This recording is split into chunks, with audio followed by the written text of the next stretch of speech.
Hey everyone, welcome back to the channel. It's me again, Mark, and I know it's been a while, but today I recorded a video and I wanted to share with you guys my latest process on how I make this watercolor succulent illustration. And I know that I haven't been making a lot of videos, and actually I'm getting kind of rusty when it comes to making videos, but I still wanted to make an update. I'm still alive, yes, but I think I will not be posting as regularly as before.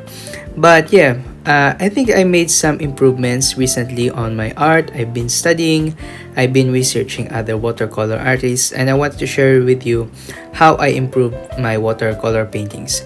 Actually, I haven't been painting a lot, but my latest recent watercolor paintings, they've been really good. So I thought that I would try it out on succulents because I haven't been painting succulents. So today I chose this reference of a cute little pachyphylum, and what I wanted to share with you guys is how I studied or how I analyzed this image so that I can make a good painting out of it.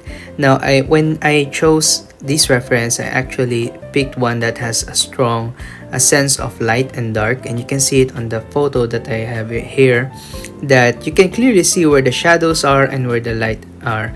And I think that I find that is really helpful when it comes to showing depth to your painting compared when you are using a subject that is not that illuminated. So yeah, that's I think one tip that you can do if you want to improve or study more with watercolors. Choose a reference that has good sense of light, and then you find your focus. So for this illustration, what I did is I chose the larger succulent as the focus of my painting. Now, this might not be really obvious in the beginning, but what I find with other artists is they have a way of conveying their focus on their paintings, making the subject a lot more detailed compared to the background elements. So yeah, that's what I wanted to achieve with this painting. I think I kind of achieved it a little bit. So yeah, you just determine your focus, and what I would suggest is if you have a focal point, you add the most detail to that point, okay, the highest contrast. So you pick the lightest highlights on that focal point and the darkest shadows. Okay, so as you can see here, I chose the larger succulent as my focal point. And for that first part, okay, I just spoke over it.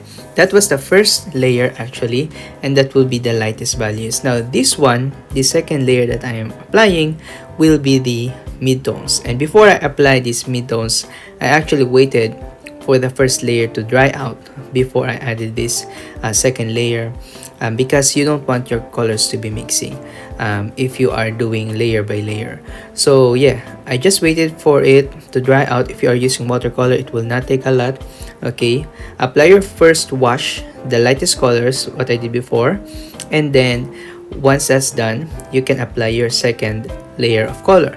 Now for the first wash that I did before, I added a lot more water, but on this one, on these midtones, I'm actually using green and orange. I added like less water. I made the mixture a lot more thicker.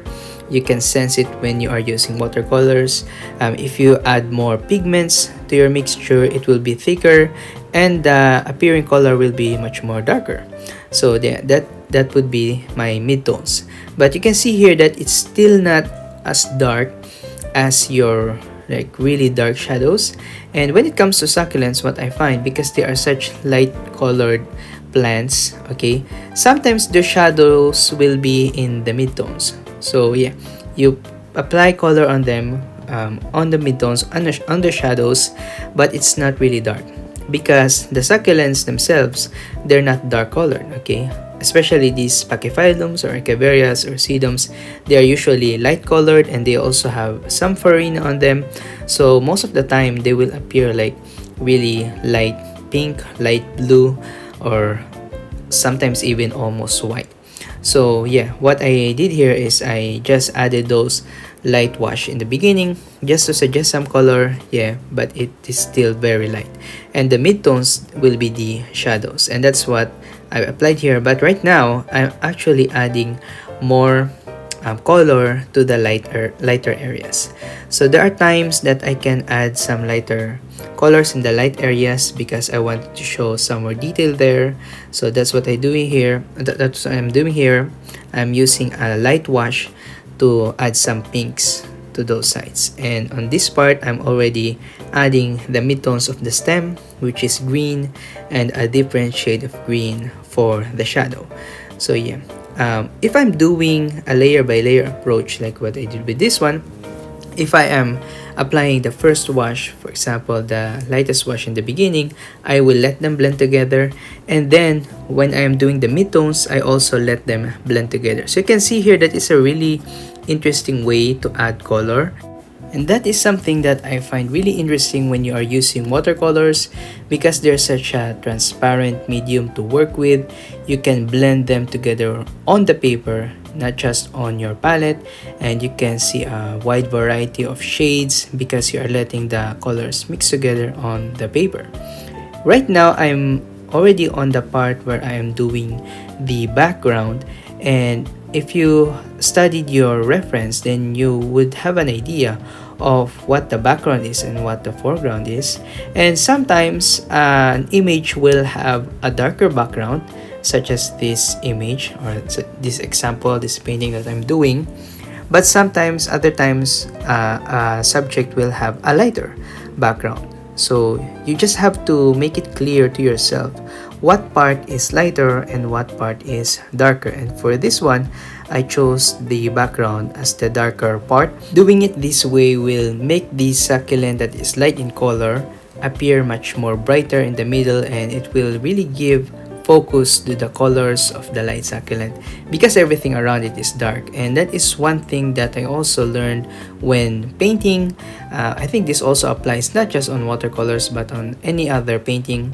If you apply a darker color next to a lighter one, you will make the lighter color pop out more, instead of like making it everything dark or making everything light and nothing will just pop out because everything is in the same value.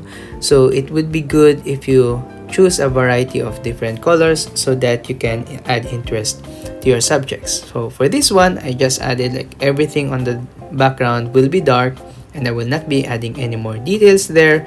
Actually, the original background of the succulent is a wood texture, but I just added like a plain dark mix of colors on there, and I think that it really worked well because now you can see that the succulent is really highlighted. It's really popping out of the page. On this part, I just decided that I will be using my color pencils for the darkest shadows, and I will not be using watercolors anymore. You can do this if you are using watercolors. You can add the darkest colors with watercolors, but what I find is I don't have a lot of control when it comes to my watercolors. I think I still need to study a little bit with that, and I'm just like relying on my pencil right now because these pencils I can control more where I'm putting the details, and you can see that you can add details with the pencils on the parts that have a lot more contrast. So for example, if you want to make one leaf pop out more, then you will add shadows underneath it. So yeah, that's what I've been doing. So adding those darker shadows will let your succulent or let your painting pop out a lot more, and that will add a lot more contrast. But as you can see here, because the succulent itself is very light, then I don't have to use a very dark colored pencil to add those darker shadows. But yeah, I think that's about it. I will just be applying some more finishing touches on this plant, but I think that I made a really good attempt at another watercolor painting. I know that it's been a while since I actually did a watercolor painting. I've actually been drawing on iPad. But yeah, I'm really proud of what I did here, how I added these colors, and I'm still gonna study a lot more, still gonna research more so that I can improve my paintings. But let me know what you think with this painting, if you think that I improved, because I think that I did, and I'm really happy with how it turned out. Now probably I will do some more paintings in a little while, and I will be sharing with you some updates. So if you want to see me do more of these, then please make sure to subscribe to the channel, follow me on Instagram, and so you can see all of my works there and really help me in this artistic journey. But I think that's about it, guys, and I will see you in the next one. Bye.